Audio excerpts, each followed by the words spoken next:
Comment ça, on en est venu à cet état-là? Le constat pour les infrastructures médicales de l'Abitibi-Témiscamingue est peu reluisant.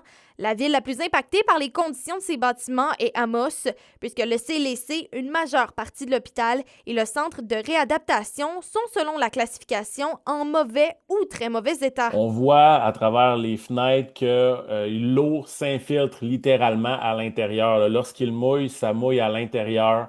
L'hiver, on doit mettre du tape pour éviter qu'il y ait trop d'air froid qui rentre. C'est un hôpital dans lequel on gèle carrément l'hiver et on crève l'été. Donc vraiment, il y a des investissements massifs à faire. Les travaux à Amos sont en attente depuis plus de 7 ans et n'ont toujours pas été entrepris, bien que le gouvernement dit en faire une priorité. On dit toujours que ça va venir, que ça va venir, que c'est dans les cartons.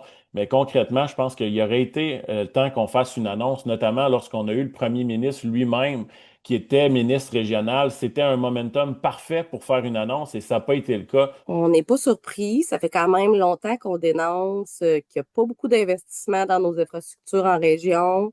On n'a pas beaucoup investi dans les humains. On a beaucoup investi dans le béton, dans des nouvelles infrastructures. Mais on a laissé tomber les autres en désuétude. Les centres hospitaliers de Rouyn-Noranda et Val-d'Or se méritent un C, soit correct. La Sarre et Sainte-Terre obtiennent un B, tandis que l'hôpital de Malartic est la seule à obtenir un A. Curieux justement de voir les évaluations qui sont faites parce qu'on voit à l'hôpital de Sainte-Terre que le bardeau est en train de relever sur le dessus de l'établissement. On voit justement des marches de l'entrée qui sont brisées. On voit une salle de triage qui a littéralement des trous dans les murs, donc qui empêche la confidentialité lorsqu'on rencontre l'infirmière. C'est extrêmement inquiétant de voir la façon dont c'est classifié. Je remets pas en doute tout ce qui est fait, mais c'est à se poser beaucoup de questions justement sur ce fameux classement-là. Pour le reste de l'Abitibi-Témiscamingue, c'est près de 81% des infrastructures médicales qui ont une note respectable. Tous les hôpitaux de la région sont un peu dans le même état. Certains ont eu un peu plus d'amour, ont eu un petit peu plus de subventions, mais l'état général est le même. On doit mettre de l'investissement.